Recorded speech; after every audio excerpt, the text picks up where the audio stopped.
Hey everyone, today I'm going to give you some more tips for traveling to Japan. And let's start off with number one, that is the trash situation. One thing that most people notice when they go to Japan is how clean it is. And one of the reasons is because there is no trash anywhere. Like they do not allow trash out on the streets. And littering is a big no-no there. Please do not litter at all. And if you are going to be traveling around for a long period of time and you might have like a coffee with you or a snack or something and you'll have trash, it might be a good idea to bring yourself a little trash baggie to keep with you until you are able to go to a place that does have a trash can. In America, we're pretty used to having trash cans readily available on street corners or right outside convenience stores and things like that. They don't really have that in Japan. Also, you'll notice that the PET bottles or PET 1 bottles are everywhere. They're pretty much the source of plastic that they use, and make sure you recycle them. They usually have containers that specify what's trash and what is PET 1. So just make sure you keep your eyes out for that. And the second thing you should know is that you don't have to tip in Japan. Woo! That's so awesome because Japanese people feel that it is their job and their duty to provide excellent customer service, and that is what their paycheck is for. And so they don't expect you to tip. And it's a really cool cultural concept because that's your job. That's why you were hired. And so that's what you do. Unlike in America, where it's like someone gives you really bad service, I still feel like I have to give them a tip because it's customary, but then I don't know. Anyway, but Japan, don't tip. And number three, if you go to an onsen, which I completely recommend that you do, it's a wonderful Japanese experience. Just know that they are completely naked. Like, no clothing allowed at all. Not even a swimsuit, not even like a little thong or anything. You don't wear clothing there. And then make sure that you shower thoroughly before getting into the bath. A lot of places will tell you, or they'll have little signs that will tell you, but if you go to a very Japanese one where there aren't any foreigners, it might be hard to know what's going on. So just note, naked all the way, baby, and shower really well before you get into the bath. And then number four, certain prescription drugs are banned in Japan. So that's, if you're someone who requires a prescription, make sure you look into that before you go because you don't want to have it taken away from you when you get there, and you don't want to have any problems upon entering the country, and you don't want to die if it's something that you really need. And then also marijuana. Do not bring pot into the country. It is punished severely, like jail time. They do not mess around with that. So just make sure that you're being smart and you double check on some of those rules and regulations. Unlike in America where we have states where it's legal, no, not at all.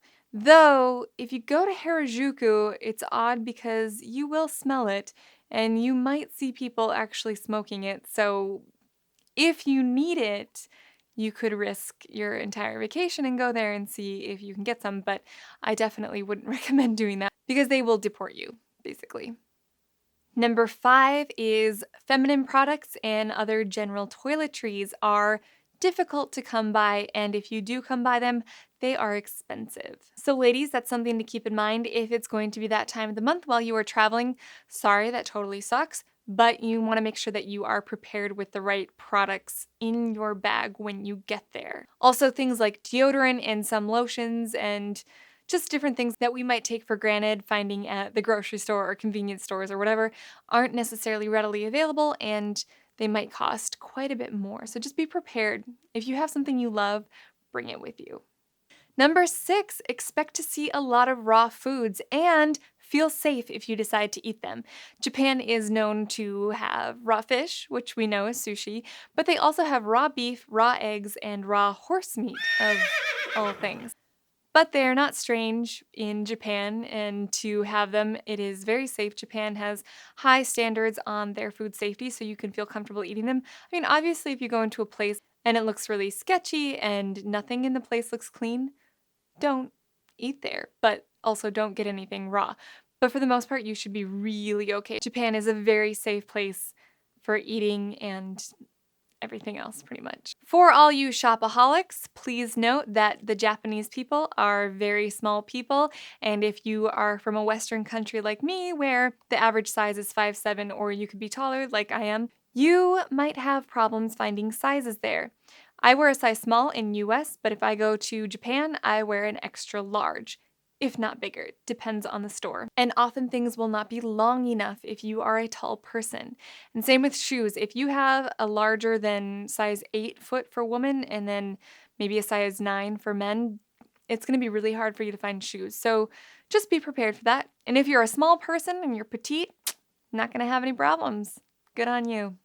And my 8th and final tip, Japan is a fairly rainy country, pretty much during spring through almost Christmas time. You can expect to get some form of precipitation, and it's really awesome. Japan is gorgeous when it's raining, but the people there, again, are a little bit smaller and they're a little bit shorter. So if you are taller than probably 5'5", you might get a lot of umbrella points in your eyeball. So just beware. There are a lot of people in Japan, and when it's raining, everybody has an umbrella, but they're all like the same height. So they're all walking with each other in this uniform sea of umbrellas. And then like when we went to Harajuku one day and it was raining and our umbrellas are like way up here and then everybody else's are right here. It was like a video game trying to dodge all of the points in our eyeballs. It was exciting, but it was awesome at the same time, and I wouldn't have exchanged it for the world.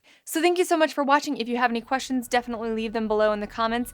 And if you liked my video, please give me a thumbs up and don't forget to subscribe. And then also you can follow me on Facebook, Instagram, Snapchat, and Snow. And I hope you guys enjoy your trip if you're going. Bye!